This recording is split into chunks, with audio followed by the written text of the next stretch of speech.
वेंकट रमण, जो आगे चलकर भगवान रमण महर्षि के नाम से युगों तक स्मरण किए गए, एक साधारण किशोर नहीं थे। वे भीतर से पहले ही जाग उठे थे।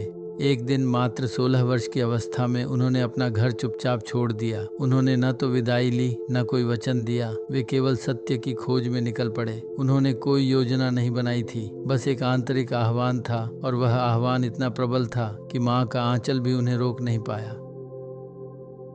उनके प्रस्थान के साथ ही एक माँ के जीवन का प्रकाश बुझ गया। माँ अलगम्मा ने घर का कोना कोना छाना, हर रास्ते पर आस लगाई और हर साधु को देखा, क्या शायद उनके रमण उन्हीं में हों। समय के साथ ये पीड़ा एक गहरी प्रतीक्षा में बदल गई।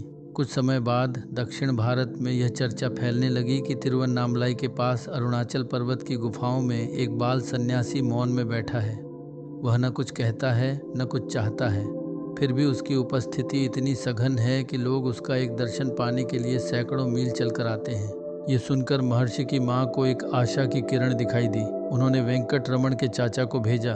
जब चाचा वहां पहुंचे तो भक्तों की भीड़ के बीच उन्होंने देखा, एक किशोर बालक गुफा में एक शिला पर बैठा है, आंखें बंद, देह ध्यानस्थ, पर चेहरा तेज से दीप्त।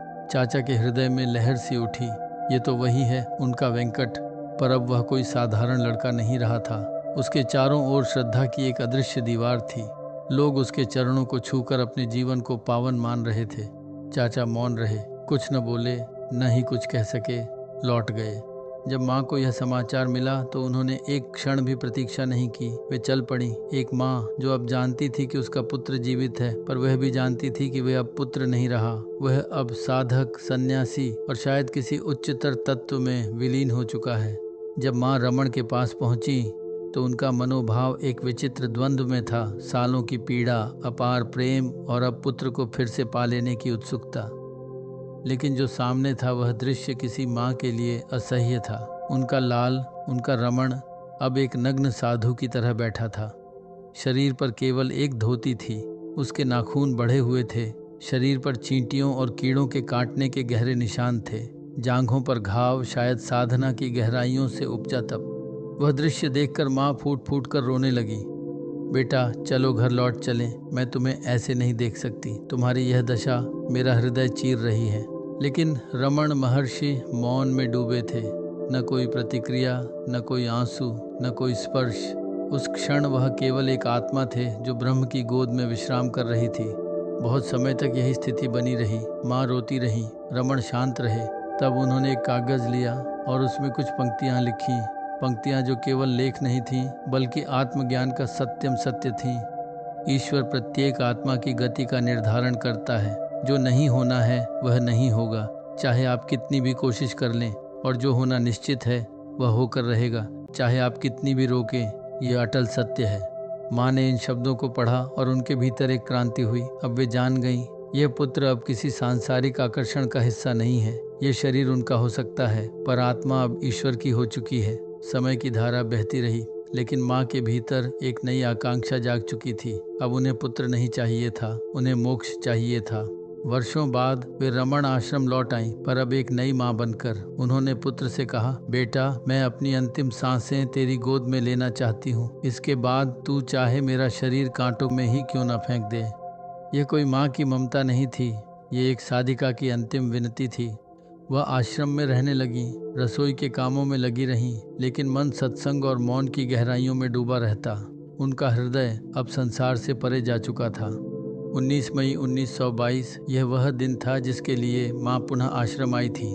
उनका शरीर क्षीण था, पर चेतना जागृत। रमण महर्षि उन्हें अपनी गोद में लिए बैठे थे। एक हाथ माँ के मस्तक पर था और दूसरा आंखों पर, मानो आत्मा को अंतिम आशीर्वाद दे रहे हों। तब रमण बोले, आप सभी भोजन कर लें। ये एक साधारण वाक्य नहीं था, ये एक संकेत था कि अब सब कुछ ईश्वर के हाथों में है। भक्तों ने देखा, माँ के चेहरे पर बार बार भाव बदल रहे थे। कभी एक गहरा आनंद, तो कभी तीव्र पीड़ा, कभी मुस्कान, तो कभी एक असहनीय बेचैनी। जब किसी ने पूछा, महर्षि ने कहा, माँ अपने सभी जन्मों के कर्मों का अनुभव कर रही हैं। आत्मा जब शरीर छोड़ती है तो पूर्व जन्मों के कर्म उसकी चेतना में चित्रों की भांति उभरते हैं। वह अब उनसे मुक्त हो रही है। और फिर एक क्षण आया, माँ का चेहरा पूर्ण शांति में लीन हो गया। श्वास थम गई, देह शांत हो गई, माँ केवल रमण की माँ नहीं रही, अब वे एक मुक्ति प्राप्त आत्मा बन चुकी थीं, जो पुत्र के मौन में विलीन होकर परमात्मा में लीन हो गई। यह कथा एक पुत्र और माँ की नहीं, यह एक आत्मा और ईश्वर की यात्रा है। यह प्रेम, त्याग और मोक्ष की कथा है, जहाँ ममता भी अंततः आत्मज्ञान के आगे झुक जाती है, जहाँ एक माँ अपने पुत्र में केवल रक्त का संबंध नहीं बल्कि ब्रह्म का द्वार देखती है, जहाँ मृत्यु भी एक उत्सव बन जाती है, मुक्ति का उत्सव।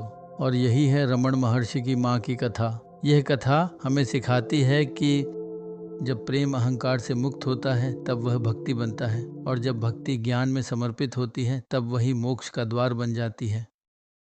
अगर आप भी अध्यात्म मार्ग पर हैं और अपने जीवन में सकारात्मक ऊर्जा लाना चाहते हैं तो आप सभी के लिए एक खुशखबरी है। माय ज्ञानालया की तरफ से आप सभी को रुद्राक्ष ब्रेसलेट, माला, भगवान श्री कृष्ण की प्रिय वैजयंती और तुलसी माला इत्यादि पर दी जा रही है 50% तक की छूट। और इतना ही नहीं, साथ में दी जा रही है फ्री पंडित जी हेल्पलाइन, जिससे आप इन चीजों को विधि विधान के साथ धारण कर सकें। तो अभी कमेंट बॉक्स या डिस्क्रिप्शन में दी गई लिंक पर जाएं और इस अवसर का पूरा लाभ उठाएं। For more information visit mygyanalaya.in। Live a Sattvic life।